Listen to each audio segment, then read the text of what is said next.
नमस्कार मित्रमैत्रिणींनो, मी डॉक्टर मानसी विशाल पवार, त्वचारोग तज्ञ आणि सौंदर्यशास्त्र तज्ञ, नाशिक। उन्हाळा वाढतोय, उन्हाची दाह लागते आहे आणि याच दरम्यान आम्ही त्वचेला उन्हाची होणारी ॲलर्जी याचे बरेच रुग्ण बघत असतो।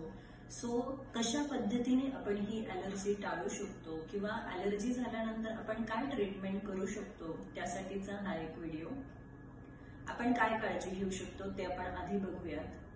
अतितीव्र उन्हाच्या ज्या वेळा असतात त्यावेळेला जर आपल्याला शक्य असेल तर आपण बाहेर जाणे टाळावे आणि ज्यांना हे शक्य नाहीये त्यांनी बाहेर जाताना फिजिकल प्रोटेक्शन जसे गॉगल, छत्री, हॅट यांचा वापर करणे, तसेच सनस्क्रीन या क्रीमचा वापर करणे जे आपली त्वचा आणि ऊन याच्यामध्ये पडदा म्हणून काम करतात हे आपण करू शकतो। आपण स्किनला व्यवस्थित हायड्रेट ठेवू शकतो। स्किनला हायड्रेट ठेवण्याकरता पाण्याचं प्रमाण व्यवस्थित असावं।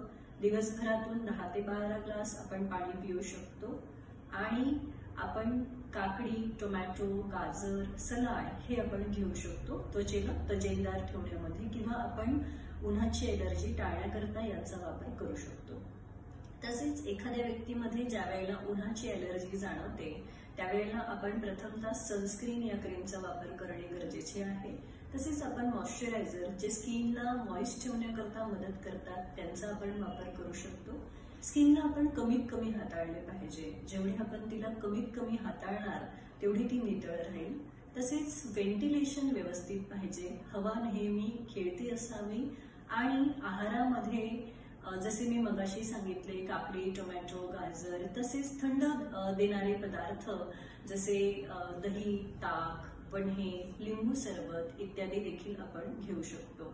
अशा पद्धतीने आपण ज्या वेळेला त्वचेची योग्य काळजी घेऊ आणि ज्या वेळेला आपल्याला ॲलर्जी जाणवेल त्यावेळेला त्वचारोग तज्ञांच्या मदतीने काही क्रीम्स आपण घेऊ शकतो की जी ॲलर्जी सेटल करायला मदत करतील।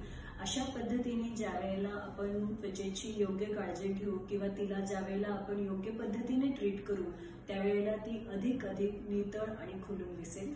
धन्यवाद।